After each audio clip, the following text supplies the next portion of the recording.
Hello, it's Gigi, your dedicated Afro curly hair coach, and today we're working with this beautiful head of curls. We're going to be going on to finish off with a silk press. Now, a bit of background is this is Mel, and she's such a wonderful, let's say, friend and customer. I've been doing her hair since she was in secondary school, and can you imagine now she has her baby and virtually married, and she's a big lady. I know I sound like that auntie, right? But anyway, we've been working with her hair, and now she comes possibly twice or twice or three times a year. We do a nice detangle. We also do a deep treatment, just give her a bit of TLC. So we've washed, in this case we detangled. I think we did a treatment, and then now I'm just going through detangling again. Like I said, like detangling is something that, if you notice, I keep, every step I take I detangle. When you just comb with your hair, possibly taking out of a braid or just how you were living with it, I first detangle, depending on the hair, detangle either with a pre-poo or just use my fingers and just feel it through, find out what's going on, because as you're detangling, as your fingers are going through, you're understanding the hair, you're understanding where the snags are. Then after washing and a deep condition, that is the best time to really go in and get all the snags in between. I know some people might think you want to rush it, but it's not worth it. It's better that you go through it so many times. I know for somebody that is not used to it, it might seem like it's too many times, but it's what needs to be done. Sometimes you have to go through every single bit, make sure it's nice and detangled, and then going on from there is going to be easier for everybody to detangle.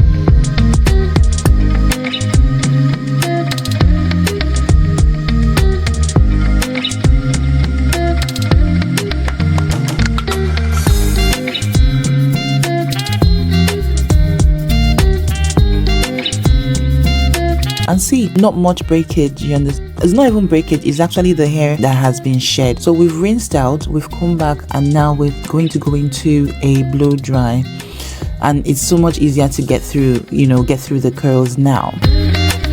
Now I'm thinking, what did I use on this? I think I used Refresh Spray, which is our leave-in conditioner, which helps to detangle, but it helps to add body and just keep the hair nicely hydrated and moisturized. Then I use the Kera Care Silk and Seal. It's a heat protector, and I just like to use it. And when you're straightening, it helps the hair to just get straighter while nourishing the hair. So, and remember, I make sure I spread everything evenly. So I do this going all through, going section by section, detangling, and then adding the products as I go through. Remember, I have my trusted Wet Brush Pro. This is one of the brushes so far that has been really good. It helps me detangle different hair types, whether it's tight curls, whether it's loose curls, whether it's straight hair. It really just works well for all curls. I love it. I can't really do without this brush. So yeah, it's called the Wet Brush Pro.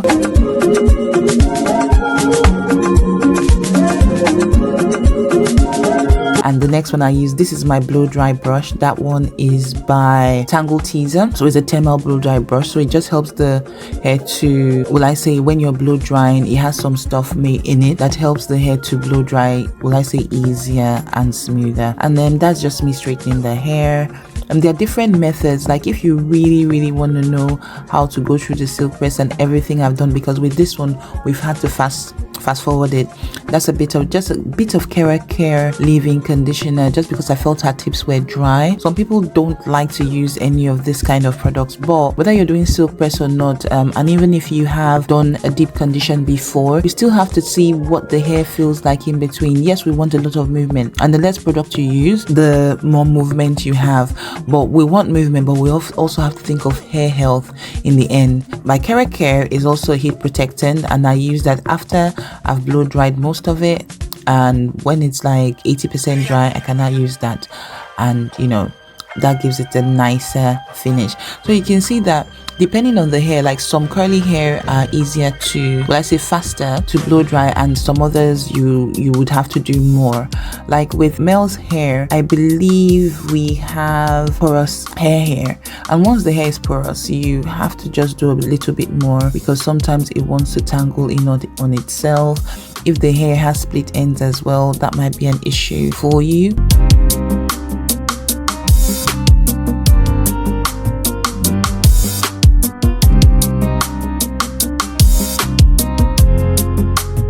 so it's not always one size fits all. Like if you notice, I'm still going about putting the milky leave-in conditioner, especially at the ends, because the ends just felt really dry.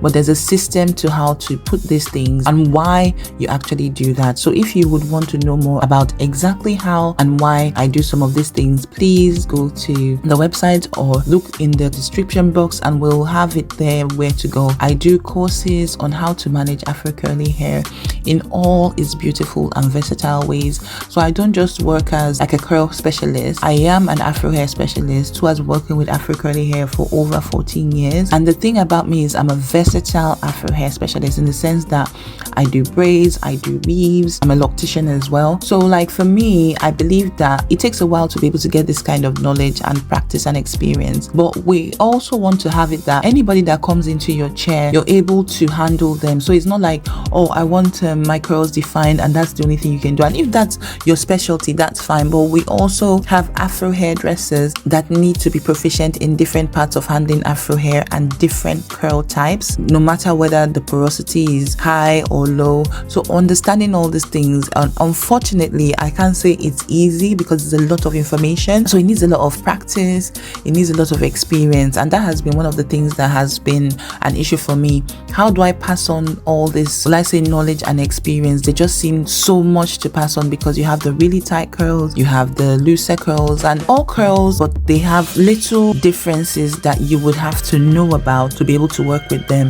Now if you're trying to find out about how to work with Afro curly hair, I would say please go and check out my hydration and moisturization course. And it's not for everybody, it's for people that are really serious about Afro curly hair. Because why I did that course was because I wanted people to be able to get in there, understand the basics of what makes Afro curly hair tick, and answer all the basic questions, because people are like, oh, are oils good? What is hydration? What is moisturization? Hair is always dry, you know, things like that. That is a course that would answer most of these questions. Like I said, I am not a teacher originally, but I have to pass this information so that Afro curly hair is much easier to manage and people understand how to work with it, whether you are a Afro hair person yourself or you're a professional wanting to understand this. Please check it out. And like I said, as far as you're serious about learning Afro curly hair, I think there's a lot of gems in there. And also in our members area, which will be launching in July 2024, it's going to have a lot of things as well for everybody, resources and a beautiful community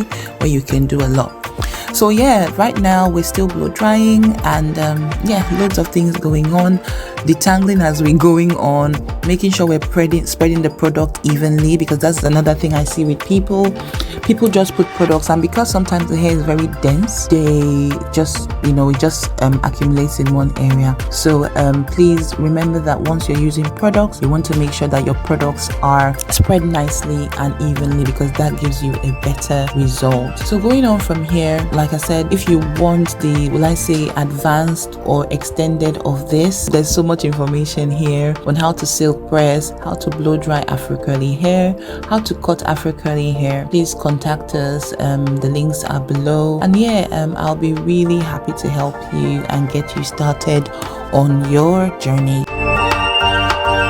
Now, as we go along, notice that she's not looking like she's in pain. So that's one thing that you have to understand, because some people think that, oh, Afro curly hair is all about pain. No, it's not. But you have to be patient. You have to watch your client's face, look at their countenance, check if you're pulling on the hair in a way that is not comfortable with them. Check with them as well. It's so important, because what I found out is a lot of people with Afro curly hair are also scared of going to hairdressers, whether hairdressers of their own ethnic background sometimes, and or hairdressers that are of different ethnic backgrounds. But I don't think that should be a thing. I, as a hairdresser, I can do straight hair. I can cut straight hair. I did courses to cut straight hair. I did like updo courses and then color as well. So I think depending on where you want to go with your career, if you're a hairdresser, I think you should be able to learn about, you know, the different hair types, not just your own, where whatever you are, you know, whatever, will I say, ethnic background you are, it doesn't matter. I believe anybody that sits in your chair, you should be able to do something with their hair. It doesn't mean you have to be like an expert or specialist in everything, but let's not turn anybody away because we don't want them to feel bad about their hair. But at the same time, this is money for you, really. For me, when I understood, because I understood about straight hair and then also understood about curly hair, so when you have hair that has mixed textures, you're in a better place to, you know, understand hair types that might not fit in the box. And that's another thing, because people are thinking hair types, and hair types are beautiful. It's something for me I generally like to understand, but hair types is not the be all and end all. There's so many other things that are involved with this. So going on, we do our blow dry, and I'll just allow you enjoy it to the end. But I really wanted to show this to you. I always love doing Mel's hair. You know, all the different clients and friends I have, let's say, accumulated over the years. So, but this is a beautiful blow dry, and then also it's not damaging as well. That we will have another video where we did a curl define for her, and we'll be able to show that to you. Like I said, if you want to go in depth into how to work with Afro curly hair, you know, understand the different hair types or the different ways to work with these different hair types in all their versatile forms, in dreadlocks, curly, understand how to properly use oils if you want to use oils, understand how to hydrate hair without the use of oils of their own as well. Very important.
After we do the straightening and everything, we do a nice little cut to get all those dead ends out. Once you don't get the dead ends out here, the hair cannot move as you would like it to move. You know, I can't say this too much. Like some of my counterparts that live across the ocean in America, I see they do like some really beautiful cuts. But unfortunately, the people that actually have to live with the hair have to be happy with and comfortable with what you cut. You don't just go ahead and cut because you're the hairdresser. You have to make sure that they're comfortable with that. So yeah, we did a nice little cut here.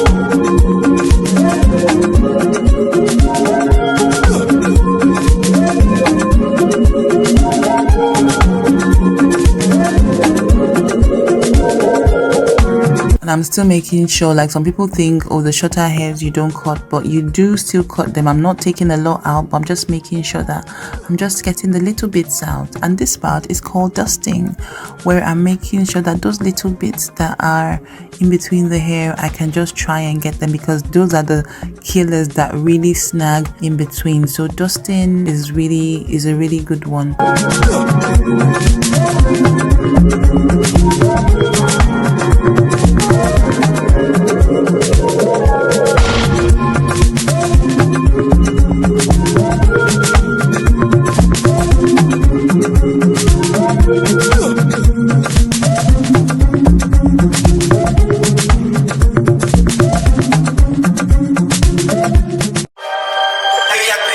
Now with this cut, you notice I take it slowly. I generally just cut a bit less than I need. Like I can see that there's spaces that need more to cut here, but I take it slowly because remember with curly hair, it does look long and straight now, but when it comes back curly, then it jumps up a lot. So I cut it initially and then showed her what I had cut and said, look, I think it needs more, and then we go back and cut more.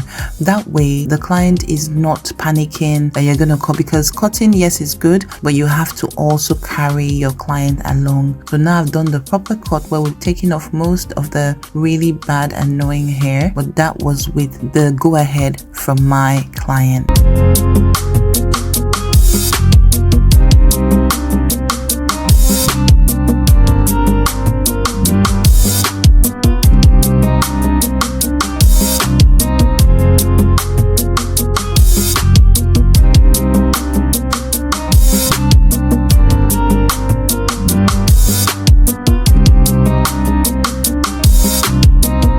So anyway, we've got a nice beautiful cut and we can go from here. Thank you so much for joining us to watch this video. I hope you enjoyed it and looking forward to seeing more of you.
Don't forget to like and share and subscribe, and you can hit the notification button so that anytime we drop some new videos you will be notified and you won't get to miss anything from our channel.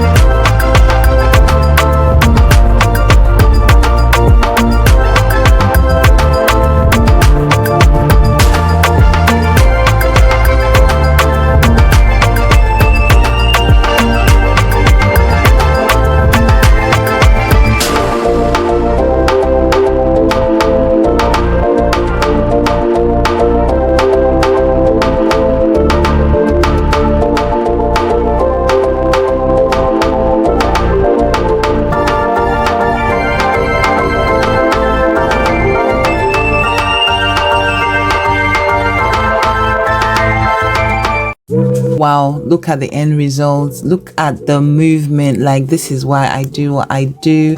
And the thing about it is also the smile, the smile on my client's face, or that just makes my day. And that's just why I do this. So once somebody sits in your chair, they trust you with their hair, and you come out and you give them something that makes them smile, it's just a beautiful, beautiful blessing. Thank you so much for sticking with us, and hope to see you in the next one.